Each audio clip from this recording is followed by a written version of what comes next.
আসসালামু আলাইকুম। বাংলাদেশিদের জন্য আফ্রিকার সবচেয়ে ধনী কান্ট্রি সিশেলসে নাকি ভিসা লাগে না, অনারেবল। কথাটা কি সত্যি? অথবা নতুন অবস্থায় কেউ যদি ভ্রমণে আসতে চান তাহলে কিভাবে আসবেন এবং কোথায় থাকবেন, হোটেল ফেয়ার কত কম পড়বে, সব ঠিক থাকলেও দেখা যাবে কি হয় জানেন, এয়ার ফেয়ার আপনার 1.5 থেকে 2 লাখ টাকা চলে যায়। সস্তায় কিভাবে পাওয়া যায়? এ নিয়ে কিন্তু বাংলাদেশের প্রথম ইউটিউবার হিসেবে অথবা ইন্টারন্যাশনাল ট্রাভেল ব্লগার হিসেবে আমি ভ্রমণ করি সিসিলেস অথবা সিশেলস।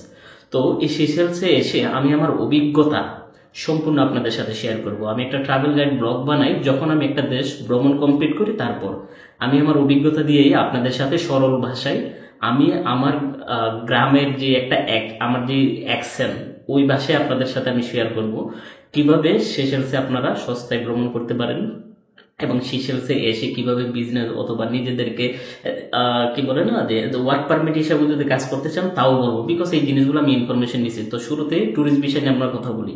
এজ এ ট্যুরিস্ট হিসাবে যদি আপনি এখানে আসতে চান, আপনার কোনো ভিসা লাগবে না, ট্রাভেল অথরাইজেশন লাগবে। আমরা ধাপে ধাপে বলবো, ভিসা নিয়ে কথা বলবো, এয়ার ফেয়ার, হোটেল বুকিং, খাবার, লোকাল খাবার দাবার, এবং লাস্টে 2 একটা টিপস দেবো আপনাদেরকে। যাই হোক, ভিসা লাগে না এখানে। ভিসা কি লাগবে আপনার? Just travel authorisation. ওদের ট্রাভেল অথরাইজেশন নেওয়ার সময় মাস্ট বি খেয়াল রাখবেন হোটেল বুকিং, যেটাতে মানে ওখানে হোটেল বুকিং লাগে এবং রিটার্ন টিকিট মানে বুকিং থাকলে বুকিং লাগে।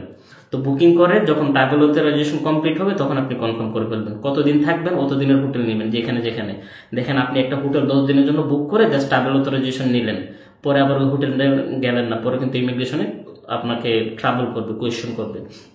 ভিসার যতদিন থাকবেন ততদিন ট্রাভেল অথরাইজেশন নেবেন। এ না যে আপনি 1 মাসের জন্য নিয়ে নিলেন, তাহলে কিন্তু এটাও সমস্যা।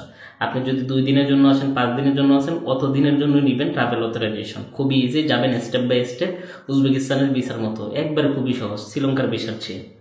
ওদের ওয়েবসাইট seychelles.gov.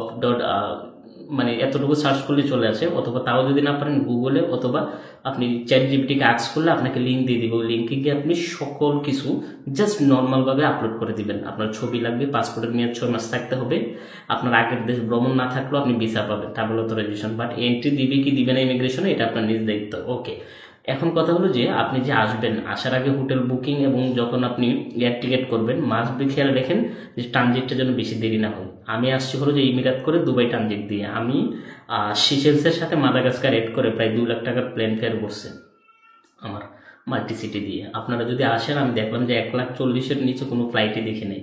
তাও যদি আপনারা সস্তায় পেয়ে যান, ইথিওপিয়া এয়ারলাইন্স পেতে পারেন, অথবা কাতার এয়ারওয়েজ, অথবা ইমিরাত এবং ইন্ডিগো চলাচল করে।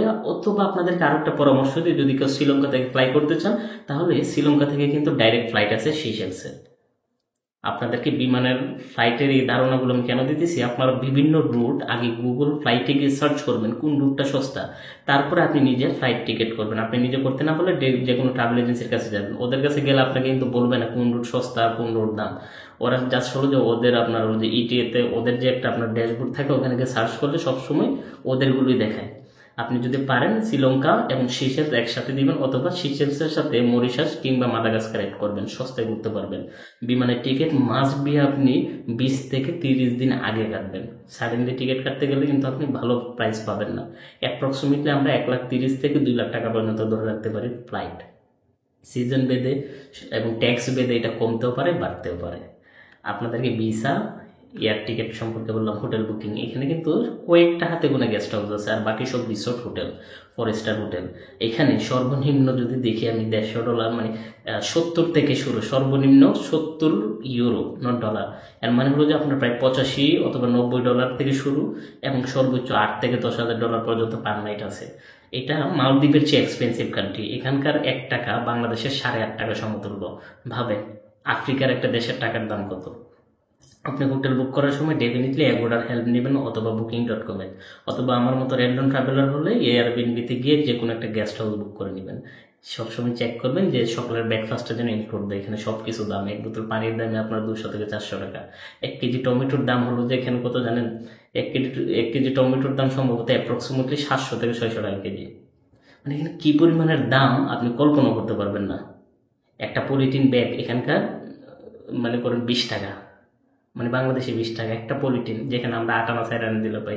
প্রচুর পরিমাণের দাম। সো হোটেল রিসোর্ট বুকিং করার আগে ডেফিনেটলি 1 সপ্তাহ দিয়ে গাড়া চড়া করবেন, কই থাকবেন কোথায় যাবেন এই জিনিসগুলো। চেক ইন টাইম দেখবেন, চেক আউট টাইম দেখবেন। চেক আউট টাইম এখানে 12টা থাকে, আবার অনেক সময় আমাদের ফ্লাইট চলে আসে ভোরবেলা, এই জিনিসগুলো খেয়াল করবেন। খাবার দাবার এখানে বাঙালি হোটেল আছে, মাশাআল্লাহ কোনো চিন্তা নেই, হালাল খাবারও পাওয়া যায়। এখানকার লোকাল ফুডও ট্রাই করতে পারেন। এরা বেশিরভাগই পাস্তা, দেন ফিশ কারি, রাইস, দেন হলো যে আরও নুডলস, মানে ভ্যারাইটিস আইটেম খাই। এখানে হলো বিভিন্ন কালচার, এখানে ইন্ডিয়ান লোক পাবেন, ইউরোপিয়ান পাবেন, ফরাসি পাবেন। একসময় কিন্তু ফরাসিদের উপনিবেশ ছিল এখানে, নেপোলিয়ানরা শাসন করে গেছে সিশেলস। তো এই সিশেলসে খাবার দাবার নিয়ে কোনো অভাব পড়বে না। তার চেয়ে আরও বেটার বুদ্ধি দিয়ে বাংলাদেশ থেকে আসার সময় 5 থেকে 10টা নুডলসের ডিব্বা নিয়ে আসবেন। যদি আপনি টাকা বাঁচাতে চান তাহলে একবেলা খাবারকে 2 বেলা আপনি আপনার নাস্তা দিয়ে কমপ্লিট করে ফেলতে পারেন। এটা হলো একটা চিকন বুদ্ধি। যাই হোক, আপনার যদি ভালো পয়সা থাকে, মানে আপনার যদি বড় লোক হয়ে থাকেন, তাহলে আপনি যে কোনো ফুডই ট্রাই করতে পারেন। আমি বাজেট ট্রাভেলার, আমার জন্য এত কিছু দরকার হয় না। ওকে, আমরা 3টা বিষয় শেষ করলাম, না 4টা সম্ভবত। Visa, hotel booking, air ticket, খাবার দাবার, যাতায়াতের কথা বলি। এখানে এখানে হলো যে এক দ্বীপ থেকে আরেক দ্বীপে যাওয়ার জন্য 3টা মাধ্যমে চলে। বিমান চলাচল করে, হেলিকপ্টার চলাচল করে, ফেরি চলে, এবং প্রাইভেট স্পিড বোট প্রচুর দাম। একটা ফেরিতে আমি এখান থেকে যাতায়াত করছি বলি, মাহে আইসল্যান্ড থেকে আমি গেছি লাদিক, আপনার হলো যে প্রায় 75 ইউরো, মানে $90 কাছাকাছি তারা প্রাইস কাটছে জাস্ট ওয়ান ওয়ে। এখানে এক বোতল পানিও আপনাকে দিবে না। চিন্তা করেন, প্রায় 10,000 টাকা আপনি ধরে রাখেন এক আইসল্যান্ড থেকে আরেক আইসল্যান্ডে যেতে, যাতায়াত। এবং এখানে ট্যাক্সি চলে, ট্যাক্সি এত দাম, মারাত্মক লেভেলের, এত দাম ট্যাক্সি আর কোনোখানে আমি দেখি নাই।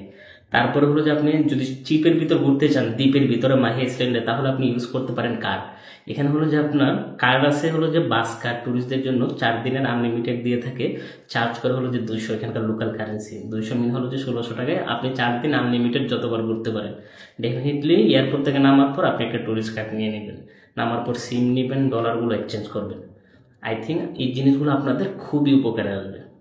ওকে, আমরা এখন কথা বললাম কি কি নিয়ে, আপনাদেরকে বলে এবার যারা কাজের অথবা বিজনেস বিষয়ে আসতে চান, কাজের বিষয়ে আসলে কিন্তু কোনো দালাল ধরবেন না। এই দেশের একটা নিয়ম কি জানেন, যে যারা কোম্পানি লোক হায়ার করে তারা বিমানের টিকিট সহ আপনার মেডিকেলের টাকা সহ দিয়ে দেয়, এটা গভর্নমেন্টের রুলস। জাস্ট আপনি আবেদনটা করবেন, কোনো টাকা লাগে না। এখানে অধিকাংশ 60 থেকে 70% লোক টাকা ছাড়া আসছে, যারা নিজে নিজে অ্যাপ্লাই করতে পারে। কেউ দুবাই থেকে আসছে, কেউ বাংলাদেশ থেকে, আবার কেউ আবার 5-6 লাখ টাকা খরচ করে আসছে। কারণ এইখানে একটা প্রসেস আছে। প্রসেস কি, আপনার বিভিন্ন কোম্পানিতে আপনার স্কিল জানা লাগবে।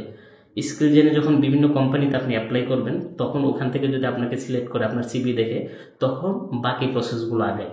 তবে এত টাকা লাগে না, এখানে অনেকে 2 লাখ টাকার ভিতর চলে আসে। তো এখানে হলো যে সরকারিভাবে এখানে যারা বিভিন্ন দেশের লোকজন কাজ করতে আসে তাদের প্রতি খুবই সদয়। এটা হলো যে আপনার আরবদের কালচারের চেয়ে ভালো। আরবরা এমনিতে মুসলিম হলে কি হবে, ওরা যে বাংলাদেশি লেবার সহ অনেকে ওখানে জব করে, যে পরিমাণ ওরা স্যালারি দিয়ে, যে পরিমাণ অত্যাচার করা হয়, এটা মানে মানবিকতা অনেকের ভিতর থাকে না। অনেকে ভালো আছে, বাট প্রায় মানুষগুলোই এক একজনে দেখেন 6 লাখ 7 লাখ খরচ করে সৌদি যায়, অথবা কাতার যায়, দুবাই যায়। 2 বছর পর পর আবার ওদের আকামা করা লাগে, এটা করা লাগে, সেটা করা লাগে, রেসিডেন্ট করা লাগে। এখানে গভর্নমেন্ট সব দেয়, মিনিমাম স্যালারি $700 থেকে শুরু। তো ওদের ভিতরে ওই যে কর্মীদের প্রতি সদ, এই জিনিসগুলো নাই। আসলে আরবদের ভিতরে আমি এই জিনিসটা কখনোই পাই নাই।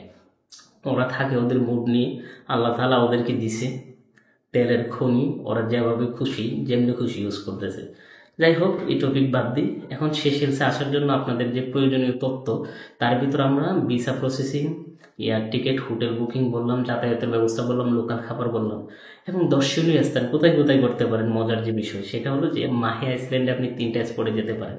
বিভিন্ন বিচে যেতে পারেন, ভিক্টোরি মেইন সিটি করতে পারেন, অথবা এখানে বড় লোকদের একটা আড্ডাখানা আছে, সেটা হলো পোর্টে, আপনি চাইলে দেখতে পারেন। যাই হোক, পুরোটাই আপনি মাহি আইসল্যান্ড ধরতে পারেন, এই একটা দিন। দ্বিতীয়ত হলো যে আপনার প্রাসলিন, খুবই সুন্দর একটা দ্বীপ। তৃতীয়ত লাদিক। সম্ভবত এই 3টা দ্বীপে আমাদের জন্য অ্যাফোর্ডেবল। বাকি যে দ্বীপে 2-একটা রিসোর্ট আছে $8-10 হাজার হয়, এবং ওইটা শুধু হেলিকপ্টার দিয়ে লোক আনা নেওয়া করে, যেমন প্রাইভেট বিচ এগুলো। মোট 115টি দ্বীপ নিয়ে সেশেল দেশটা মানে গঠিত। মানে ওদের যে ডাইভার্সিটি খুবই ভালো, মারাত্মক লেভেলের। এই যে 115টা দ্বীপ, তার ভিতর কয়েকটা দ্বীপই টুরিস্টদের জন্য খুব মানে পরিচিত, যেমন মালদ্বীপে মাফুসি, এবং হলো যে আপনার মালে। আমরা বাঙালিরা গেলে তো এই 2-একটা আইসল্যান্ডে ঘুরে। আর যাদের অট্টালিকা টাকা আছে তাদের জন্য তো আপনার বিভিন্ন প্রাইভেট রিসোর্ট আছে। তো যারা বাজেট ট্রাভেলার তারা কিন্তু এই 3টা দ্বীপ রাখতে পারেন, এবং এই 3টা দ্বীপে ইন্ডিয়ান রেস্টুরেন্ট সহ বাঙালি খাবার আপনি যে কোনো জায়গায় পাবেন, এবং প্রচুর বাঙালি এখানে। আলহামদুলিল্লাহ, ওদের মন মানসিকতা মালদ্বীপে যারা বাঙালি থাকে তাদের চেয়ে অনেক ভালো। মালদ্বীপের বাঙালিরা আরেক বাঙালি দেখলে সেবা করতে চায় না, টিপস দিবে না এই ডরে। আমি তো মালদ্বীপ গেছি, আমাকে চিনি দেখে আমাকে করছে, বাট আমি আরো অনেকের আচরণ দেখছি। বুড়ে গেছি, মেয়ে দেখলে হাত বাড়াই দেয়, চাইনিজ দেখলে মানে পারে না যে মানে কি বলবো মানে চাইটা দিতে। আমি আক্স করছি যে আপনি, আমরাও টাকা দিয়ে আসছি, ওই চাইনিজরাও আসছে, আপনি তাদের সাথে সময় দিচ্ছেন, আমাদেরকে কেন টাইম দিচ্ছেন, এক্সপ্লেন করতেছেন না, কিছু বলে না। পরে আরেকজনকে আক্স করছি যে আমাদের ব্লগ দেখো ভাইয়া, আরে উনি তো বকশিস দিবে, এই কারণে বকশিস আমরাও দিতাম, বাট আমাদের মানে কি এই জিনিসগুলো না, বকশিস কালচারটা খুবই বাজে, যেটা আমি সাউথ কোরিয়াতে পাইনি, এখানেও সেম। বক্সে আমরা খুশি হলে ডেফিনেটলি অনেক বাঙালিরা দেয়, বাঙালিদের মনে আরো বড় হয়, কিন্তু তারা জানে কি করা লাগে। যাই হোক, আমি বলবো এখানকার সিশেলসের বাঙালি মালদ্বীপের চেয়ে হাজার গুণে ভালো আছে। মাইন্ডে নিবেন না, সব বাঙালির কথা বলতেছি না, মালদ্বীপে যারা আছে সামটাইম কিছু বাঙালি যারা জব করে তারা কিন্তু অন্য বাঙালিদের সাথে আপনার মানে বৈষম্যতা তৈরি করে, এটা বাস্তব, যেটা সত্যি কথা। যাই হোক, আপনাদেরকে আমি আগামীকাল থেকে মাদাগাস্কারের ব্লগ দেখার দাওয়াত দিয়ে রাখলাম, সবাই দেখবেন। ইনশাল্লাহ আপনাদের সাথে দেখা হবে মাদাগাস্কার সিরিজ নিয়ে। এই ভিডিওটা যদি উপকারে এসে থাকে ডেফিনেটলি সাবস্ক্রাইব করে, লাইক, কমেন্ট, শেয়ার করে দিবেন, কমেন্ট করে জানাবেন। আরও কোনো প্রশ্ন থাকলে আমরা ইনশাল্লাহ চেষ্টা করবো রিপ্লাই দেওয়ার জন্য। ভালো থাকবেন সবাই, সুস্থ থাকবেন, টেক কেয়ার, আল্লাহ হাফেজ।